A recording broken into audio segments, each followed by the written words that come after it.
च विद्महे विष्णुं पत्नीं च धीमहि तन्नो लक्ष्मी प्रचोदयात्। दीनातिभीतं भवता पीडितं धनविहीनं त्वं पार्श्वगतं कृपानिधित्वान् मम लक्ष्मी सत्वरं धन प्रदान धननायकं कुरु। शरण्ये त्वां प्रपन्नोऽस्मि कमले कमलालये त्राहि त्राहि Mahalakshmi परित्राणपरायणे।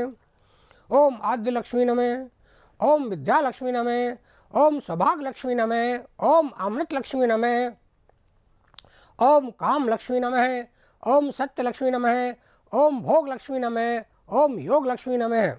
Now again coming back to Valmiki Ramayana. Bharat renders back the kingdom of Ayodhya to Sri Ram. पूजिता मामिका माता दत्तम राज्यमिदं मम तददामि पुनस्तुभ्यं यथा तुम ददा माम। This kingdom of Ayodhya was bestowed on me by you and my mother too. I give it back to you just as you conferred it on me. Vasishtha, the bard of Vedas, with auspicious rites placed the monarch on his consort Sita on the jewelled seat, poured the fresh and fragrant water on the consecrated king. During Ram's happy reign, untimely death, dire disease came not to his subjects. No robbers, no cheats, or neighbors loved their neighbors and pupil loved their lord. लेकिन after years had passed, still the people of Ayodhya made reflections on the conduct of their king.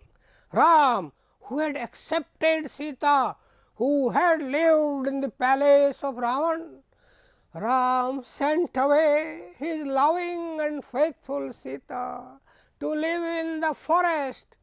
Sita found an asylum in the hermitage of Valmiki. There she gave birth to twins, Lava and Kush. Ram performed great horse sacrifice. Valmiki, Lava and Kush came there, and Lava and Kush chanted the great epic Ramayana describing the deeds of Ram. Sita also came. Ram wished to take her back, but her life had been darkened, broken by an unjust suspicion. Her heart was broken and she invoked the earth to take her back. Oh Mother Earth, my heart is bursting. If unstained in thought and action, mansa vacha karmana, I have lived from day of birth. Spare a daughter's shame and receive me, mother, again. If in duty and devotion I was undefiled, receive again thy loving child. If I have been a faithful wife, O Mother Earth, relieve this Sita from the burden of this life. Then the earth was rent, गाँव की भाषा में धरती फट गई, and parted, and a golden throne arose.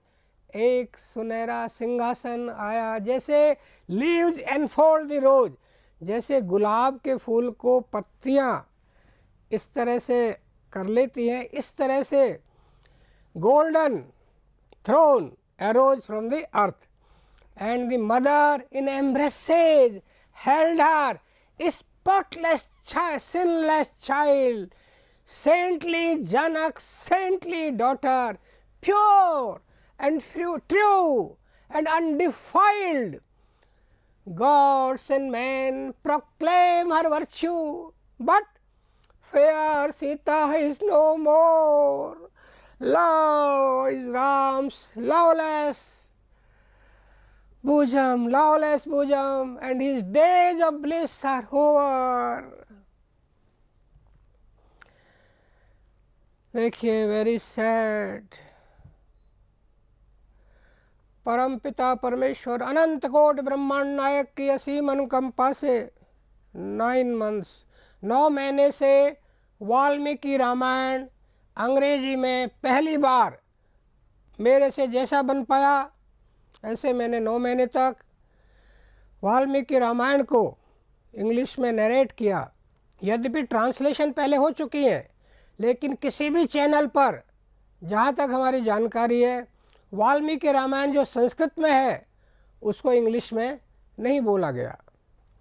मैंने इस तरह का प्रयास किया कि संस्कृत को सरल बनाने के लिए संस्कृत के जो भी मैंने श्लोक बोले उनको संधि विच्छेद करके बोला, क्योंकि मेरी ये मान्यता है, मेरा ये मानना है कि जो संस्कृत क्लिष्ट है या कठिन है या जनसाधारण के पहुंच तक नहीं है, वो इसलिए है कि संस्कृत जो जब संधि युक्त होती है तो कठिन होती है। इसको ऐसा मानिए, एक सदा बहुत सुसज्जित सजा धजा हाथी है, बड़ा सुंदर, एस्थेटिक वैल्यू उसकी बहुत हाई है, और दूसरी तरफ एक घोड़ा है, वो सजा हुआ नहीं है, लेकिन उसकी जो रफ्तार है, स्पीड उसकी बहुत तेज़ है, और हाथी सुंदर तो है लेकिन उसकी चाल तो धीमी धीमी है।